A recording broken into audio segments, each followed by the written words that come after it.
Iran அதிஉயர் தலைவராக பதவியேற்ற பின்னர் வெளியிட்டுள்ள முதல் அறிக்கையிலேயே அமெரிக்காவுக்கு கடும் எச்சரிக்கை விடுத்துள்ளார் முஜ்தபா காமினேயி. ஹோர்முஸ் நீரிணை தொடர்ந்து மூடியிருக்கும் என அழுத்தமாக தெரிவித்திருக்கும் அவர் பழிவாங்காமல் ஓயமாட்டம் என அறைகோல் விடுத்துள்ளார்.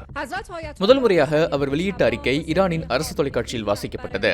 அதில் தங்களது இலக்கு அமெரிக்க தளங்கள்தானே தவிர அண்டை நாடுகள் இல்லை என குறிப்பிட்டுள்ள அவர், அமெரிக்கா வளைகுடா நாடுகளில் உள்ள ராணுவ தளங்களில் இருந்து வெளியேறவில்லை என்றால் மேலும் தீவிரமாக தாக்குவோம் என எச்சரித்துள்ளார். எதிரி நாடுகளுக்கு பொருளாதார அழுத்தத்தை தருவதற்காக ஹோர்முஸ் நீரிணை மூடியிருக்கும் என தெரிவித்திருக்கும் அவர், ஈரான் மக்களின் உயிரிழப்புகளுக்கு பழிவாங்கும் வரை இந்த போர் ஓயாது என குறிப்பிட்டிருக்கிறார். போர் விரைவில் முடியும் என ட்ரம்ப் தெரிவித்திருக்கும் நிலையில் போரை தீவிரப்படுத்தும் வகையில் முஜ்தபாவின் அறிக்கை அமைந்துள்ளது. ஆனால் முஜ்தபா இந்த தகவலை காணொலியில் தோன்றி பேசாமல் அறிக்கையாக வெளியிட்டிருப்பது அவர் இருப்பு குறித்தான சந்தேகங்களை எழுப்புகிறது. குறிப்பாக சில பிரிட்டன் ஊடகங்கள் அவர் கோமாவில் இருப்பதாக செய்தி வெளியிட்டுள்ளன. ஆனால் அது குறித்தான தகவலை உறுதிப்படுத்த முடியவில்லை.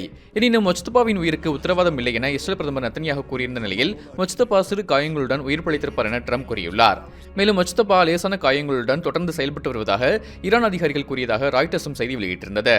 ஈரான் முன்னாள் அதிஉயர் தலைவர் ஆயத்துல்லா காமினேயி வீட்டில் தாக்குதல் நடத்தப்பட்ட போது முஜ்தபா தவிர்த்து அவரின் குடும்பத்தினர் அனைவரும் உயிரிழந்தது குறிப்பிடத்தக்கது.